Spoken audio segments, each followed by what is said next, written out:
What would you do if your 5-year-old son began drawing symbols he'd never seen? Symbols that hadn't been written in over 500 years. What if he could guide archaeologists to a hidden chamber that no modern map had ever recorded? And what if he claimed he wasn't just remembering the Maya?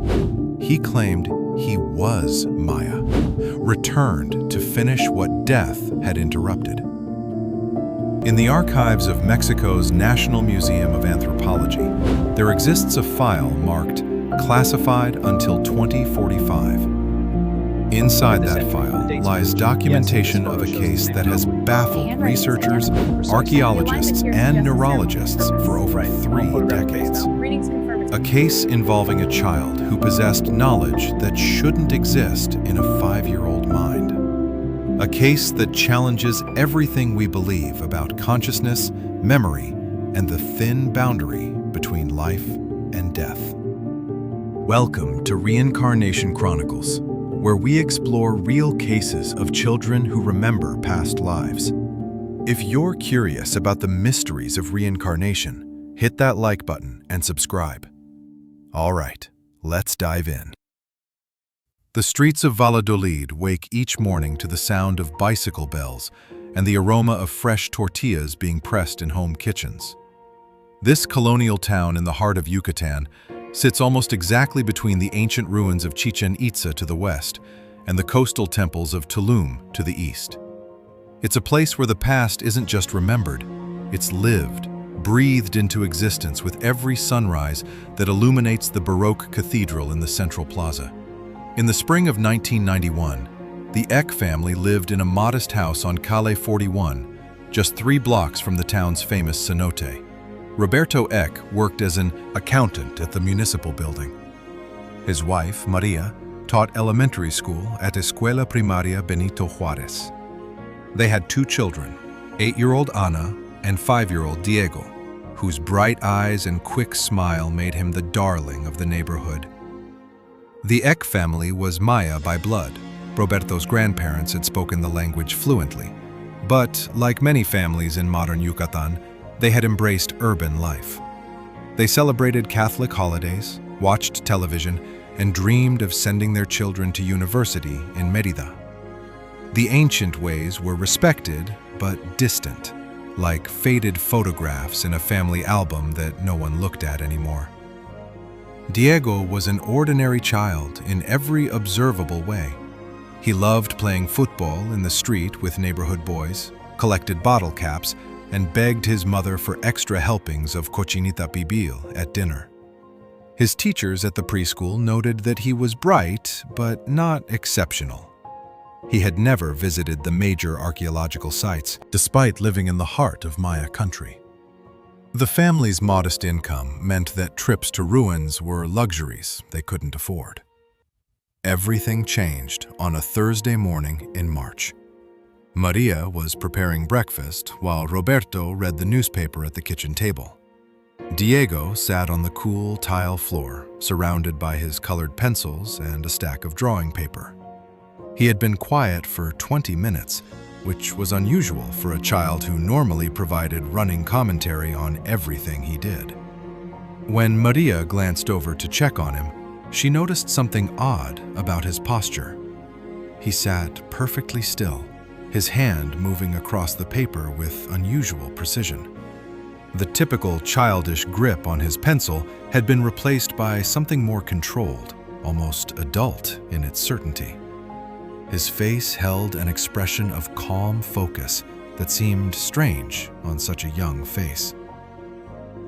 "Diego, mi amor, what are you drawing?" she asked, walking toward him. When she looked down at the papers scattered around him, her breath caught. These weren't the typical stick figures and crooked houses that children drew. These were symbols. Complex, geometric symbols drawn with a precision that made no sense for a 5-year-old child. There were circles divided into segments, faces in profile with elaborate headdresses, and patterns of dots and bars that seemed to follow some mathematical logic. "What is this, Diego?" Maria knelt beside him, her voice uncertain. Her son looked up at her with those dark eyes, and for a moment, just a fraction of a second, she had the disconcerting feeling that someone else was looking back at her. "These are the day signs," Diego said simply. "Today is 3 serpent in the Tzorkin. I'm marking it." Maria felt a chill run down her spine despite the warm morning. Tzorkin. She knew that word. It was the sacred Maya calendar with 260 days divided into 13 numbers and 20 day signs. But how did Diego know it? Roberto joined them, studying the drawings with a frown. "Where did you see these symbols, hijo?" he asked gently. "Did someone show you a book?" Diego shook his head, returning his attention to the paper. "Nobody showed me. I know them because I used to write them every day. It was my job to record the ceremonies and mark the calendar so we wouldn't forget when to make the offerings." The matter might have been dismissed as childhood imagination if not for what happened 3 days later. Maria mentioned the drawings to her colleague, Profesora Beatriz Canul, during their lunch break at school. Beatriz's brother-in-law, it turned out, was an archaeologist who had worked on excavations at Uxmal. Out of curiosity, Beatriz asked if she could see the drawings. Dr. Jorge Canul arrived at the Eck house 2 days later, carrying a worn leather briefcase and an air of professional skepticism. He was a compact man in his mid-40s with graying hair and glasses that constantly slipped down his nose. He had spent 20 years studying Maya epigraphy, the decipherment of Maya hieroglyphic writing, and had published papers on the Dresden Codex, one of the 4 surviving Maya books that had escaped the Spanish book burnings of the conquest. Maria served him coffee in the living room while Diego played in the adjacent courtyard. Dr. Canul spread Diego's drawings on the coffee table, examining each one through a magnifying glass. The longer he looked, the more his skepticism transformed into something else. Confusion. Then disbelief. Then something approaching fear. "Senora Eck," he said finally, his voice carefully controlled. "Where exactly did your son see these glyphs?" Maria shook her head firmly. "Never. We've never taken him to any ruins or museums. The only books in this house are his picture books and my teaching materials." Dr. Canul removed his glasses and cleaned them slowly. "These aren't random drawings inspired by seeing Maya art. These are actual glyphs. This here is the glyph for a calendar, round ceremony. It combines elements of both the Tzolk'in sacred calendar and the Hab solar calendar.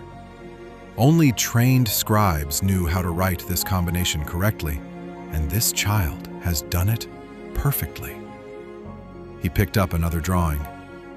"And this is an emblem glyph for Tulum. But this variant appears only in inscriptions from the late post-classic period, around 1450 to 1500. It's a regional variation that only specialists would recognize."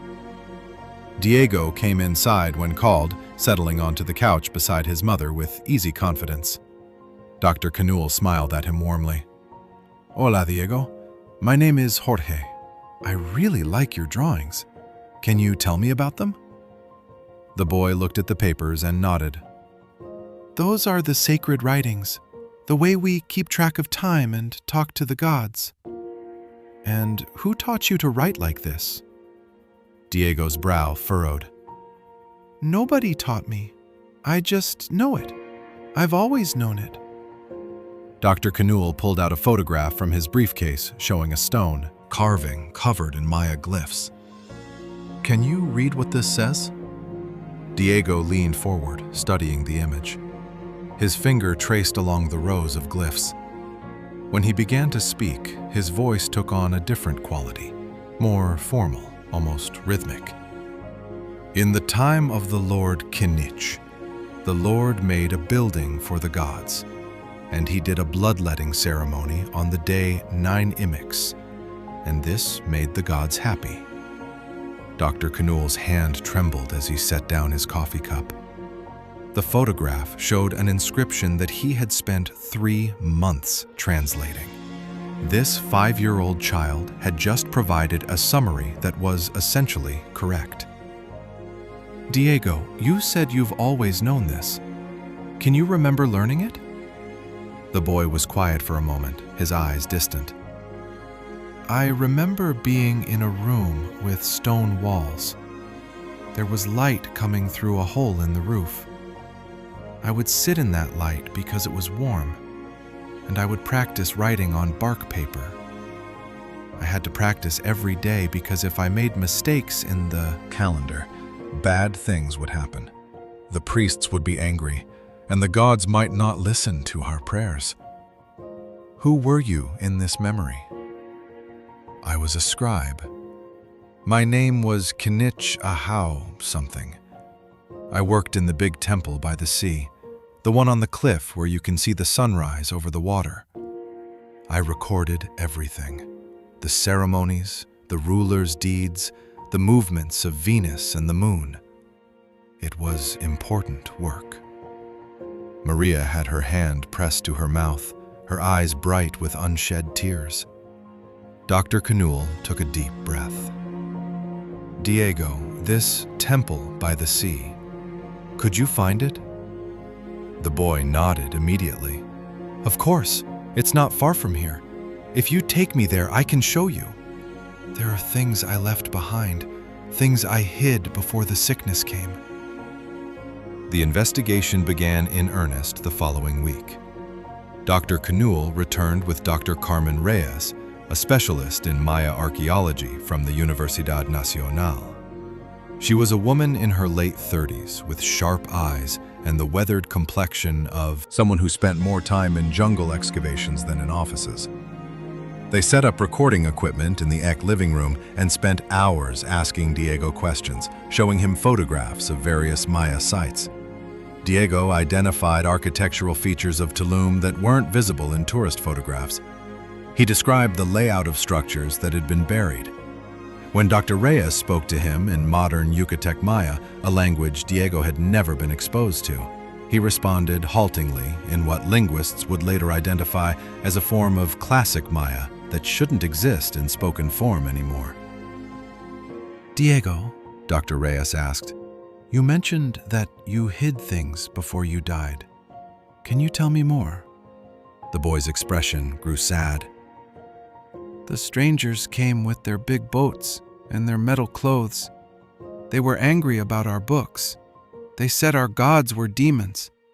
So I took some of the most important codices, the ones that told about the calendar and the way souls travel after death, and I hid them where the strangers wouldn't find them. Where did you hide them? Diego closed his eyes. In the temple where I worked. There's a room behind the main chamber. You have to move a specific stone. It has the glyph for Xibalba carved into it. Behind that stone is a space. I put them there, wrapped in bark cloth. I was going to tell the other priests, but the sickness came too fast. I died before I could tell anyone.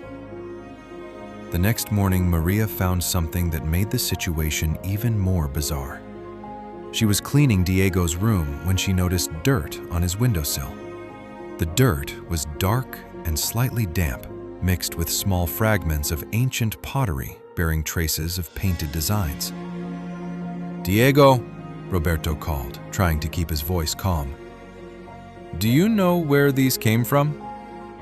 Diego looked at the pieces and nodded. From the offering I made. It was buried in the garden under the mamey tree. I had to dig it up to make sure it was still there. When did you do this? Last night, after everyone was asleep. I climbed down the bougainvillea and I dug where I remembered burying it. The bowl was broken, but the jade pieces were still there. He reached into his pocket and pulled out 2 small objects. They were carved beads of authentic jade, each bead carved with tiny glyphs. Roberto felt the floor shift beneath him. "Diego, you buried these?" "I buried them. The me from before. 500 years ago. I was making offerings to ensure my soul's safe journey. I guess this house is built where my house used to be." When Dr. Cannell and Dr. Reyes arrived, summoned by an urgent phone call, they examined the jade beads with instruments. Dr. Reyes confirmed what they'd suspected. The beads were authentic Maya artifacts from the late post-classic period, probably between 1450 and 1500. "These should be in a museum," Dr. Cannell breathed. "But Diego, how did you know they were buried here?" "Because I buried them," the boy said patiently. "I knew I was dying, and I wanted to make sure I had offerings to help my journey to Xibalba and back. I guess it worked, since I'm here now." The expedition to Tulum was scheduled for the following week. The university provided funding, framed as a study in oral tradition and cultural memory. Dr. Reyes would lead the team, accompanied by Dr. Canul and the Eck family. In the days before departure, Diego's behavior grew increasingly unusual. He would wake at dawn and sit in the courtyard facing east, his arms raised toward the rising sun, murmuring in that archaic Maya language. Maria found him drawing elaborate images, not just glyphs now, but full scenes, showing ceremonies and astronomical calculations. One drawing showed the position of Venus at different points in its cycle, marked with numbers that turned out to be accurate predictions. On the night before they were to leave for Tulum, Diego came to his parents' bedroom long after he should have been asleep. "Mama, Papa, I'm scared." Maria opened her arms, and Diego climbed into the bed between his parents. "What are you scared of, mi amor?" "I'm scared that when we go to Tulum and I find what I'm looking for, Diego might go away. The memories are getting stronger, and sometimes I feel more like K'inich Ahau than like Diego. What if I complete what I was supposed to do, and then I can't come back to being your son?" Maria held him tighter, her tears soaking into his hair. "You will always be our son, always. No matter what memories you have, you are Diego Eck, and you are ours." But in the darkness, Roberto and Maria exchanged looks over their son's head. And in those looks was the shared fear that they might be making promises they couldn't keep. The journey to Tulum began before dawn on a Saturday morning. The university had provided a van, and the small expedition consisted of Dr. Reyes, Dr. Canul, 2 graduate students tasked with documentation, and the Eck family. As they drove east through the darkness, Diego sat pressed against the window, watching the landscape pass with an intensity that made Maria uncomfortable. He wasn't looking at things the way a 5-year-old normally would. He was looking at everything as if he recognized it, measuring the present against memories of the past. When the first light of dawn began to paint the sky pink and gold, Diego suddenly sat up straighter. "Stop," he said quietly. Dr. Reyes, who was driving, glanced in the rearview mirror. "What is it, Diego?" "There should be a cenote here, just off the road to the left. We used to get water there. Can we stop?" Dr. Reyes exchanged glances with Dr. Canul, then pulled the van onto the shoulder. According to their maps, there was no cenote marked in this location. Diego climbed out and walked directly into the scrub vegetation, pushing aside branches with confidence. The adults followed, Dr. Canul filming with a handheld camera. 50 meters from the road, the ground suddenly dropped away into a limestone depression, and there, hidden by centuries of vegetation, was a cenote. The water was dark and still, reflecting the brightening sky. Stone steps, worn smooth by time, led down to the water's edge. Dr. Reyes stood at the rim, her scientific composure cracking. "This isn't on any map. There's been no documentation of a cenote at this location. Diego walked down the ancient steps without hesitation, his small feet finding secure holds. At the water's edge, he knelt and touched the surface gently. We called it the Mirror of Itzamna. The priests would come here during droughts. I came here every morning to get water for the temple. I knew every step in the dark. He looked up at the adults. The temple is close now, very close. As they continued toward Tulum, Diego provided commentary that became increasingly disturbing in its specificity.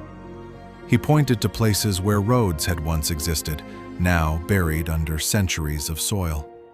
He mentioned villages that had long since disappeared, their names preserved only in obscure colonial documents that a 5-year-old couldn't possibly have accessed. When the temples of Tulum finally came into view, rising on their cliff above the Caribbean, Diego began to cry. These weren't the tears of a child. They were the tears of someone seeing beloved places transformed by time into heartbreaking ruins. It's so quiet, Diego whispered. Where is everyone? Where are the merchants and the priests and the children? Maria knelt beside him, wiping his tears. They're gone, mi amor. It was a very long time ago.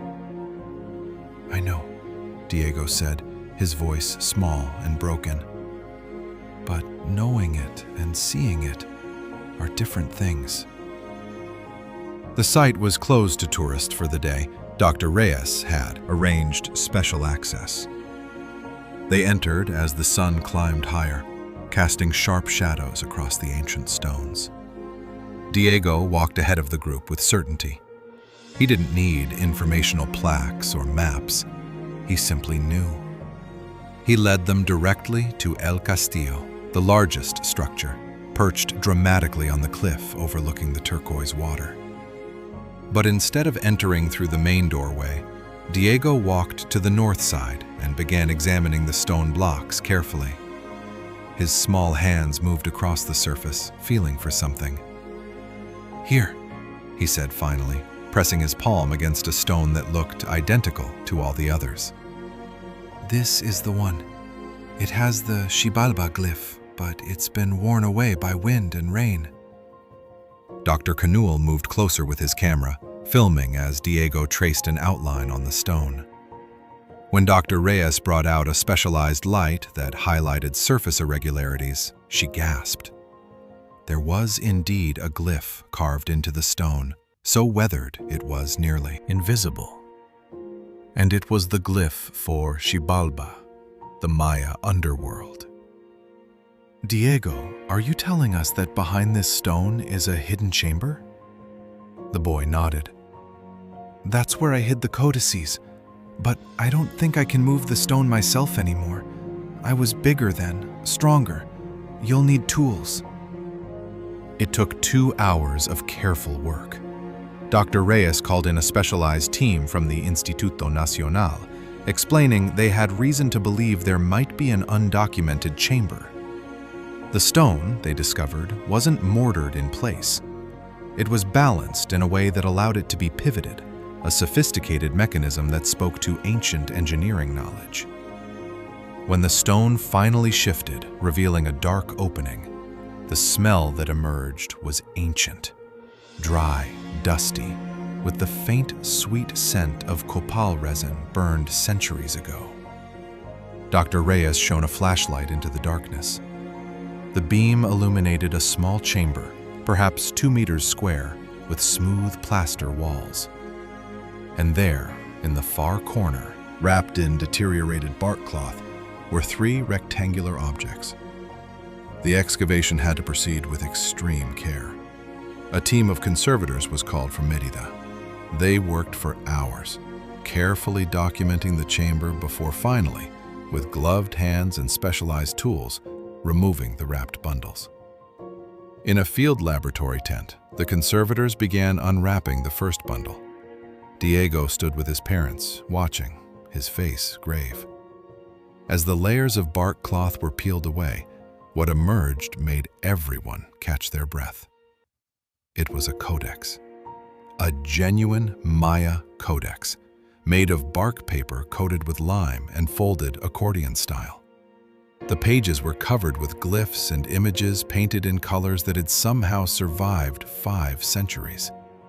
Only 4 Maya codices were known to exist. This would be the 5th. Dr. K'inich leaned over the codex with a magnifying glass, his hands trembling. This is extraordinary. These are astronomical tables, Venus cycles, solar eclipse predictions. He moved to another page. And this is a narrative about the journey of the soul after death, the tests in Xibalba, the path to rebirth.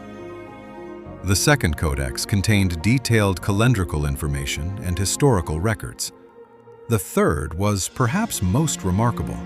It contained mathematical calculations of extraordinary sophistication, astronomical predictions extending hundreds of years into the future, and diagrams showing celestial movements with impossible precision. But it was the final page of the third codex that made Dr. Reyes go completely silent. There, painted with perfect clarity, was an image of a scribe. He sat cross-legged with a codex open before him, his elaborate headdress marking him as important. And beside the image was a name glyph. Dr. K'inich studied it carefully, then looked at Diego with profound shock. The name glyph reads, K'inich Ahau aj tsib. K'inich Ahau, the scribe. And there's a date here in the long count calendar. He calculated quickly. This corresponds to 1521, the year of the Spanish conquest. Below the scribe's image was text. Dr. K'inich translated haltingly. I hide these teachings until the time of my return, when the knowledge will be needed again. I will come back to ensure these words reach those who seek understanding. The tent was absolutely silent. Every person was looking at Diego, who stood quietly beside his mother. The 5-year-old boy who had led them to a chamber no modern person knew existed. The child who had found codices hidden 500 years ago by a scribe named K'inich Ahau, the same name Diego had given when asked who he had been. That night, they camped near the ruins. The codices had been packed for transport to Mexico City, but Dr. Reyes decided to spend one more night at the site. Something in Diego's demeanor suggested the story wasn't finished. As the sun set and the full moon rose over the Caribbean, Diego asked if he could go to the top of El Castillo. It's not safe in the dark, Roberto protested, but Dr. Reyes interrupted gently. I think we should let him go. I think that's why we're really here. They followed Diego as he climbed the steep steps, his small form silhouetted against the rising moon. At the top, in the small temple structure, Diego stood facing east, where the moon was emerging from the sea, painting a silver path across the dark water. He began to speak in classic Maya, his child's voice carrying across the ancient stones with unexpected power. Dr. K'inich, listening from below, translated quietly. I have returned as promised. I have preserved the knowledge through death and time. I have brought the teachings back to light. My promise is fulfilled. My task is complete. Diego raised his arms to the moon, and for a moment, just a fraction of a second, everyone watching saw something impossible. The small boy seemed to flicker, his form overlaying with something else. The image of a grown man in ceremonial dress, his face painted, his headdress elaborate with jade and feathers. The vision lasted no more than a heartbeat, but every person there saw it, captured on Dr. K'inich's video camera. Then Diego lowered his arms, and turned back toward them. He walked down the pyramid steps carefully, and when he reached the bottom, he looked up at his mother with eyes that were suddenly, completely, just those of a 5-year-old child. "Mama, I'm tired," he said in Spanish, his earlier fluency in classic Maya completely gone. "Can we go home now?" The change was immediate and total. On the drive back to Valladolid the next morning, Diego chattered about normal 5-year-old things, asking if they could stop for ice cream, wondering if his friend Carlos could come over to play. When Dr. Reyes carefully asked him about the codices, or the hidden chamber, he looked at her with genuine confusion. "What chamber? We went to see old buildings. They were cool, but kind of boring. Can we listen to the radio?" The memories had simply evaporated. The knowledge that had possessed him for months was gone as completely as if it had never existed. Neurological examinations over the following weeks showed a normal, healthy 5-year-old brain. Psychological evaluations revealed no trauma, no dissociative disorders, nothing that could explain what had happened. The jade beads Diego had dug up were authenticated and dated to the late post-classic period. The codices were confirmed as genuine and became the most significant Maya archaeological discovery of the decade. The hidden cenote was documented and studied, revealing it to be an important ceremonial site somehow missed by previous surveys. Dr. Carmen Reyes spent the next 30 years studying the codices. She retired at 68, having published numerous papers on the astronomical and mathematical knowledge they contained. The eclipse predictions have proven accurate for events that have occurred since discovery. The Venus tables show sophistication in tracking planetary movements that rivals modern astronomical calculations. But the question of how a 5-year-old boy in 1991 knew where to find them remains unanswered. The official reports mention local oral traditions and cultural memory as the source of Diego's information. They don't mention past life memories.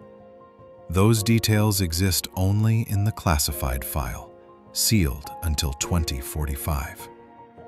Diego Eck is 38 years old now. He's an electrical engineer living in Monterrey, married with 2 children. He has no memory of the events of 1991. His parents have told him the story, shown him the videos and photographs. He watches these with bemused detachment, like viewing home videos of yourself doing something you don't remember. "It's strange," he told me in an interview last year. "Everyone tells me I did these things, and the evidence is on video, but I have no memory of it. It's like watching someone else who happened to look like me." His children show no unusual abilities.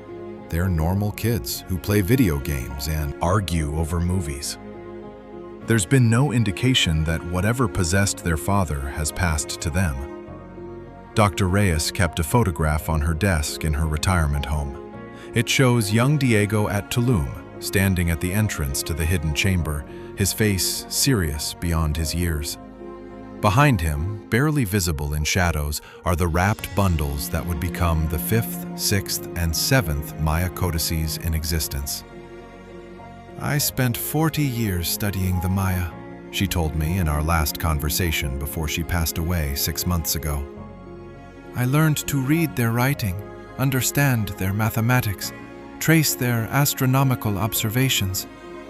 But Diego taught me something all my academic training never could.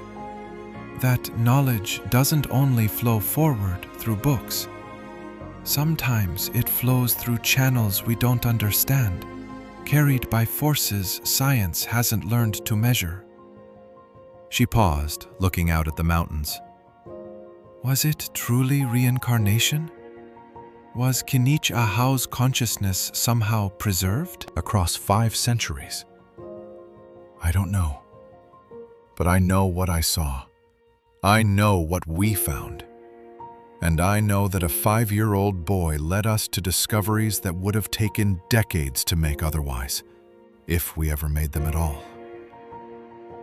The codices now reside in the Museo Nacional de Antropología in Mexico City, displayed in climate-controlled cases. Thousands view them each year, reading plaques that explain their content and significance. But those plaques don't tell the story of how they were found. They don't mention the boy who remembered hiding them 500 years ago. In the archives, in that sealed file, is a different story. It contains Dr. Canul's video footage showing Diego speaking fluent classic Maya. It contains recordings of him reading inscriptions that trained epigraphers struggled with. It contains documentation of the jade beads he found buried in his garden. It contains witness statements from multiple PhDs describing events that challenged everything they thought they knew about consciousness and memory. And it contains one final document, a letter written by Dr. Reyes shortly before her death to be opened when the file is unsealed in 2045. In it, she makes an argument that will likely scandalize the academic establishment. She argues that the evidence suggests consciousness is not generated by the brain, but rather received by it, like a radio receives broadcasts. She proposes that under certain circumstances, consciousness from someone long dead might use a living brain as a temporary receiver, allowing knowledge to flow across the supposed boundary of death. "If I'm wrong," she wrote, "then we have to explain how a 5-year-old possessed knowledge no child could have. If I'm right, then we have to reconsider everything we think we know about what happens when we die." Either way, the implications are staggering. Diego was special, but perhaps not unique. Perhaps the boundary between past and present, between living and dead, is more permeable than we.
Extraordinary happened in Valladolid in 1991. Leave a comment sharing your thoughts. Have you ever experienced memories that didn't seem to be your own? Subscribe for more cases that sit at the edge of what science can explain. Until next time, keep questioning, keep searching, and remember that the universe is far stranger and more wonderful than most of us dare to imagine.